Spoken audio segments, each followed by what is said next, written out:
Let's turn back the clock. Let's head back to the days of high school. You're sitting in class, looking out the window, wondering, so this is it. Then, in the mundane of it all, something happens.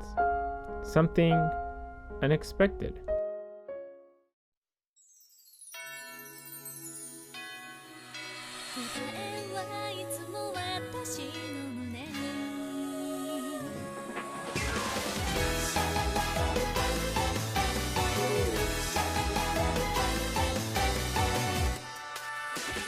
Today we are going to talk about the Melancholy of Haruhi Suzamiya.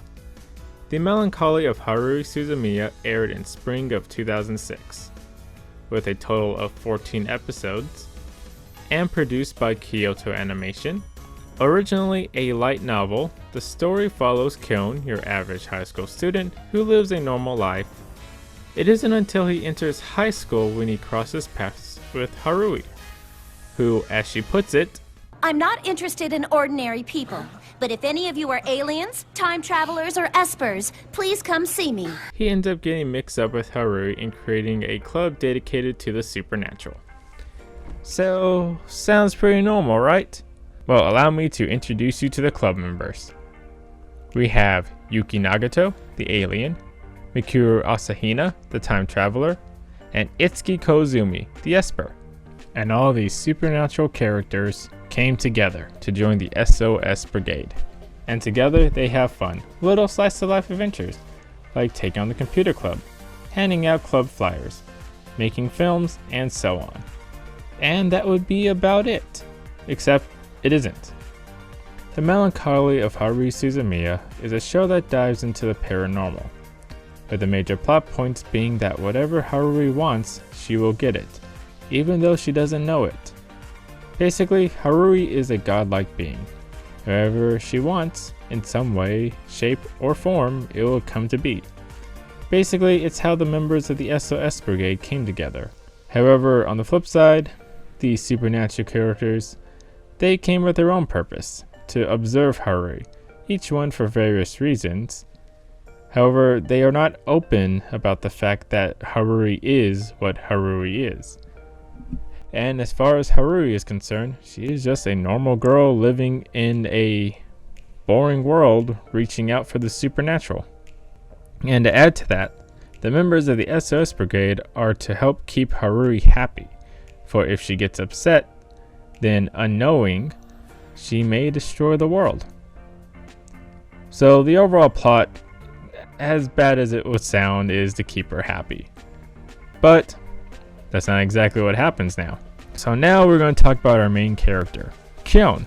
Despite the fact that the show is called The Melancholy of Haruhi Suzamiya, and Haruhi being the title character, the show is actually about Kyon, or rather his account of the events of the show, as he is the narrator of the series.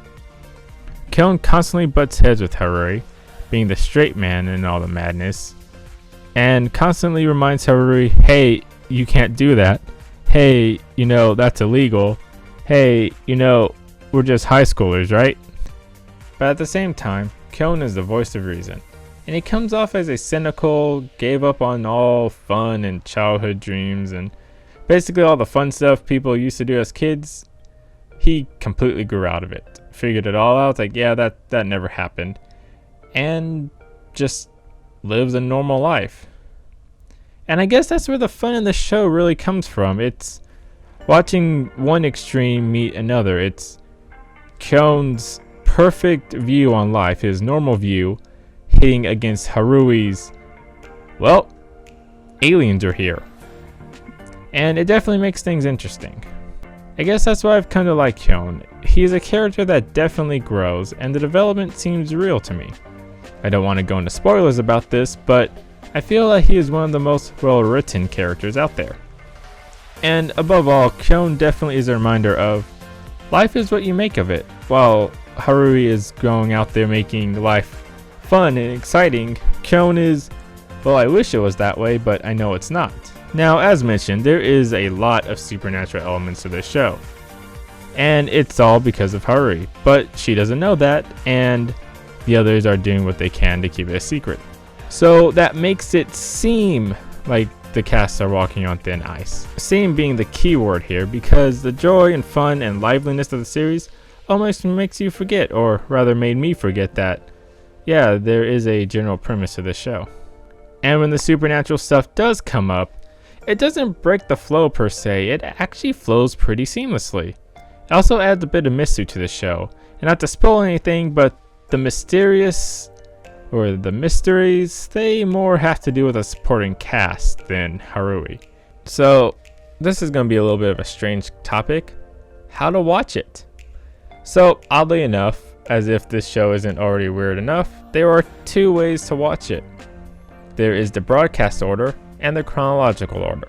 The broadcast order is how the episodes were ordered when it initially aired, with the events moved around for a far more theatrical style. If you start with episode 1 of the broadcast order, you'll be watching episode 25 in the chronological order. As opposed to chronological order merges both seasons 1 and 2 together, with season 2 pretty much being in between certain episodes of season 1. But even after all that, if you still want to check it out, then you're in luck, because the show is available via Funimation. And if that's not enough, the manga and the light novel are both available from Yen Press.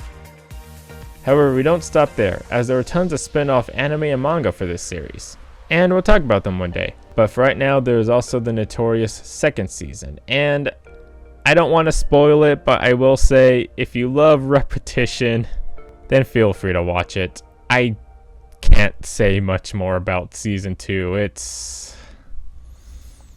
oh god, the Endless 8. Then we have the movie. And as mentioned in my top anime of the decade video, I really do love this movie. And like I said, I'm going to do a full video on the movie on its own. But for right now, let's just talk about the series. The Melancholy of Haruhi Suzamiya is such a nostalgic show for me. From the antics that Kyon has to put up with, the out there pure energy that the show has. I mean, I honestly can't think of a show that has such a feel-good, fun, or lack of a better word, living feel to it. I don't normally talk about productions in these, but I'll give the show this.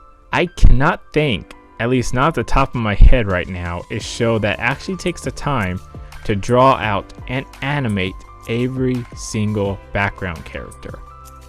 It gives the world that this show takes place in this living, very lifelike feel to it, and Kyoto Animation did an amazing job about it. And the music. The music in this show is just amazing, and it really brings out the liveliness, the pure energy that this show has. It has to be one of my all-time favorite soundtracks in all of anime. It's just such a feel-good, and it captures the emotion of the moment, be it they going out, being happy, hyper, Haruhi's antics are going on, or the opposite being, well, this is a surreal moment, this is serious moment, this is a dire moment, and the music really complements everything that's going on in this show. Even to this day, looking back at the show, rewatching it, it's like visiting old friends again, that these were living characters and oh well, time to see how they're doing again. I think it's all thanks to the good characters, the memorable moments, and just the overall unique feeling that this show provides. While the second season may be a train wreck, and the first season may be out of order, think of it like life. You have to make it work to enjoy it. Oh boy, this show, it has such nostalgia to me. Basically, I watched it back when it was on YouTube with subtitles and broken into different parts on YouTube a long time ago. And it was just that big of a show, and I really loved it. It got me really into anime. It really kicked it off for me. The music and the concerts. I even followed some of the artists who did the singing, like Haruhi's voice actor and so on.